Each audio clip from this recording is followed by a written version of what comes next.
अस्सलाम वालेकुम, this is Mohammad उकाशा Khan. आज एनएमडी गाइडेंस की ये पहली वीडियो है और इसमें मैं चंद वो बातें भी डिस्कस करना चाहता हूँ जिनको अननेसेसरी समझ के छोड़ दिया जाता है।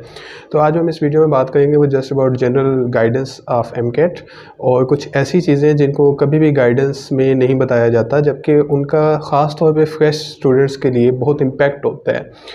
कि जब तक आपका एक प्लान प्रॉपर आपके पास नहीं होता ना, तो आपकी प्रिपरेशन उस लेवल तक नहीं हो सकती जहाँ तक आप उसको लेके जा सकते हैं।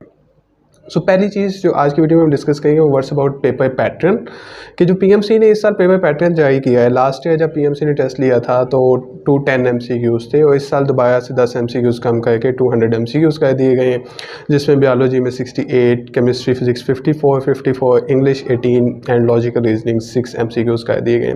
और एक चीज़ जो कि लास्ट ईयर भी फ्रेशर्स को भी और वैसे वो सबको ही तंग किया था, जिसने कि जी टेस्ट ऑनलाइन है, उसके बारे में बहुत सारी मिथ्स भी थी। मैं उनके ऊपर अभी आपको नहीं लेके जाऊंगा, क्योंकि अभी जस्ट आपका फोकस होना चाहिए अपनी प्रिपरेशन पे। ये जो चीज़ें होंगी ये जब आपके एग्ज़ाम करीब आएंगे दैन इसके ऊपर एक डिटेल वीडियो में आपको बता दूंगा कि वो सब अफवाहें जो थी उनकी हकीकत क्या थी।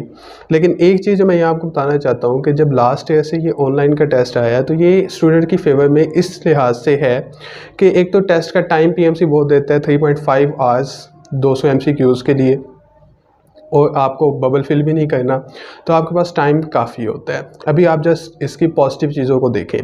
जब आपके एग्ज़ाम करीब आएंगे दैन मैं आपको डिटेल वीडियो में समझाऊंगा कि जो प्रेशर आपको फेस करना पड़ता है, क्योंकि ऑलमोस्ट 30 डेज़ दोबारा से टेस्ट होना है, ऑनलाइन टेस्ट है, तो बहुत सारी जो चीज़ें आएंगी उनको कैसे टैकल करना है वो इंशाल्लाह जब आपका वक्त आएगा तब बताऊँगा। अभी जस्ट आपने ये अपने माइंड में रखना है कि ये चीज़ आपके फेवर में है, क्योंकि आपको टाइम काफ़ी मिल जाएगा। दूसरी चीज़ जो पीएमसी ने सिलेबस दिया, तो सिलेबस जो है वो पीएमसी का लास्ट ईयर वाला ही है। हाँ, एक पीएमसी का बहुत बड़ा एहसान है आप पे कि उन्होंने गाउट रिमूव कर दिया, तो खैर वो तो गाउट हो ना हो उससे क्या फ़र्क पड़ता है, लेकिन सिलेबस लास्ट ईयर वाला है। उससे भी स्टूडेंट्स के बेनिफिट में ये चीज़ इससे है कि जो रिपीटर्स हैं उन्होंने तो लास्ट ईयर वैसे वो सिलेबस पढ़ा हुआ है और उनके लिए इजी है वो चीज़।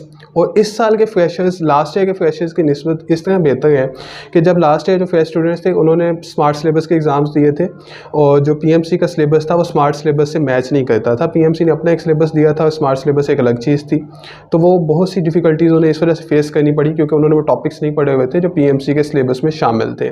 लेकिन अब क्योंकि फ्रेश स्टूडेंट भी फुल बुक्स के एग्ज़ाम्स दे के आ गए तो उसके लिए भी ये सिलेबस ईजी है।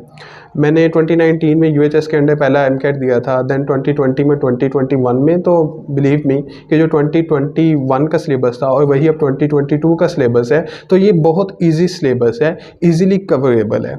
उसमें क्या क्या चीज़ें इजीली कवरेबल हैं वो आपको नेक्स्ट जब हम डिटेल्ड वीडियो में बात करेंगे तब मैं सब्जेक्ट वाइज आपको बताता जाऊंगा कि किस तरह आपके लिए चीज़ें इजीली कवरेबल हैं और आपको क्या करना है। यहाँ पे एक मेन चीज़ और जो मैं बताना चाहता हूँ वो ये है कि जो हमारे पास फ्रेश स्टूडेंट्स होते हैं ये उनके लिए ख़ास तौर पे चीज़ है कि आपके एग्ज़ाम्स अब ख़त्म है, फ़िलहाल आप ईद वेकेशंस पे हैं, कुछ दिन ईद की छुट्टियां हैं। जो अकेडमीज़ में पहले भी क्लासेस चल रही थी वो भी उन्होंने ऑफ़ कर दी हैं क्योंकि ईद की वेकेशंस हैं।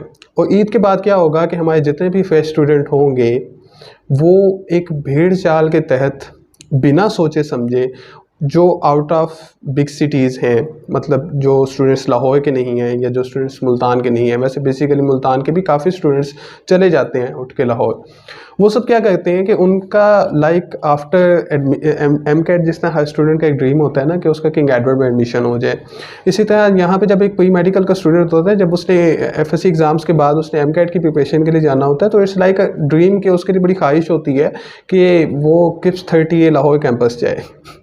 मैं भी 2019 में जब फ्रेशर था तो इसी तरह मैं अपने दोस्त के साथ गया था, बिना कोई सोचे समझे कि ये चीज़ मुझे सूट करती है नहीं करती।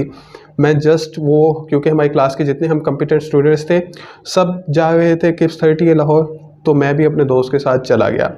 लेकिन ये चीज़ें जो होती हैं ये वहाँ जाके बहुत नुकसान देती हैं। एक फ्रेश स्टूडेंट जिसने अभी एफएससी का एग्ज़ाम दिया होता है, जो कभी घर से बाहर नहीं गया, जो कभी हॉस्टल लाइफ जिसने नहीं गुजारी, वो इतने क्रिटिकल टाइम पे जब हॉस्टल में चला जाता है तो कुछ बच्चे ऐसे होते हैं जो कि इन चीज़ों से मावरा होते हैं, जो कि अपने काम में इतने मगन होते हैं कि उनको फ़र्क नहीं पड़ता कि वो किस जगह पे रह गए हैं, उनको खाना कैसा मिल रहा है, उनको बाकी मसाइल तंग नहीं करते और वो अपने काम में मगन रहते हैं। मैं ये नहीं कहेगा कि जिन स्टूडेंट्स को ये चीज़ें तंग करती हैं वो पढ़ने वाले नहीं होते, वो भी टोटली कॉम्पिटेंट होते हैं, टोटली हार्ड वर्किंग होते हैं, लेकिन ये हर इंसान की अपनी नेचर होती है।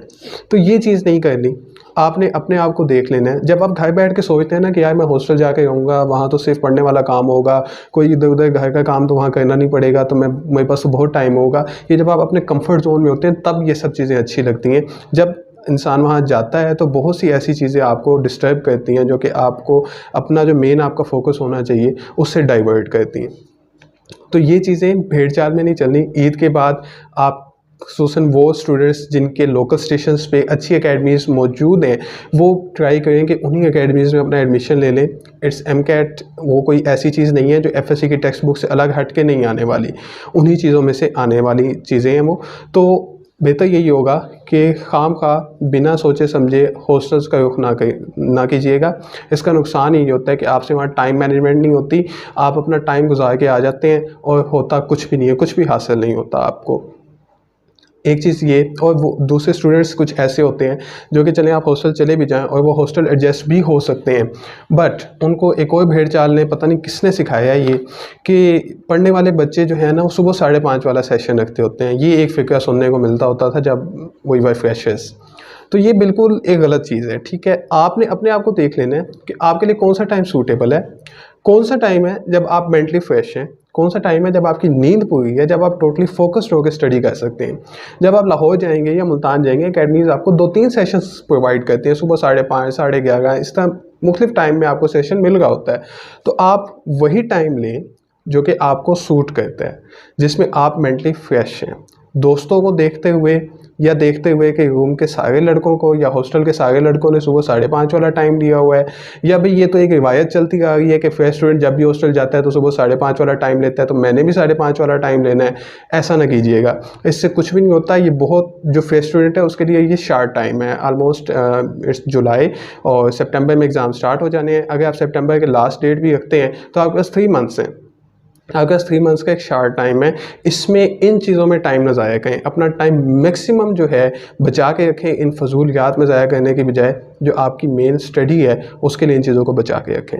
तो ये एक वो चीज़ थी जो कि मैं लाज़मी डिस्कस करना चाहता था अपनी पहली वीडियो में, जिसको हम वैल्यू नहीं देते, जिसको जब भी गाइडेंस की बात की जाती है, जब भी कोई आपको सीनियर या आप किसी से पूछते हैं तो आप यही पूछते हैं कि भाई ये बता दें कि कितने दिनों में कोर्स होता है, टेस्ट कैसे होते हैं। ये सब चीज़ें बहुत इंपॉर्टेंट है, लेकिन उससे पहले जो आपका प्रॉपर प्लान है, जो आपका प्रॉपर प्लेटफॉर्म है, जिस जगह पे आप प्रिपरेशन कर रहे हैं वो आपको सूट करना चाहिए, ताकि देन आप फोकस्ड होकर अपनी प्रिपरेशन स्टार्ट कर सकें। फिर एक और बड़ा इशू होता है कि बच्चों का क्वेश्चनिंग होती है कि सर शेड्यूल बता दें, शेड्यूल बता दें। तो शेड्यूल आपने खुद जो है ना इन चीज़ों को खुद से देखना है कि आपको जो शेड्यूल है, कि कई बच्चे ऐसे पूछते हैं कि सर कितने बजे पढ़ना स्टार्ट करें, तो कोई बता देता है कि 4 बजे पढ़ना स्टार्ट करें।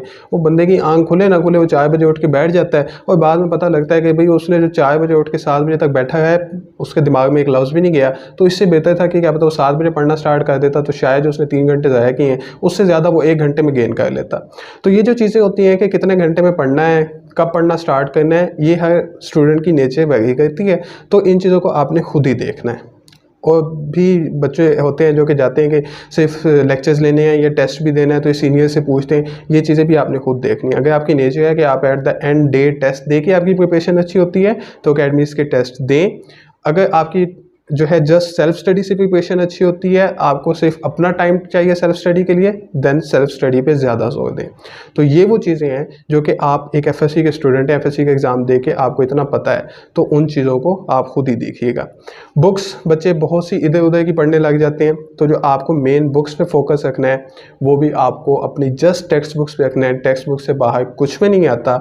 और बाकी जो चीज़ें हैं एकेडमिक गाइडेंस की, वो इंशाल्लाह नेक्स्ट वीडियो में सब्जेक्ट वाइज डिटेल में बताऊंगा। अल्लाह हाफिज़, थैंक यू।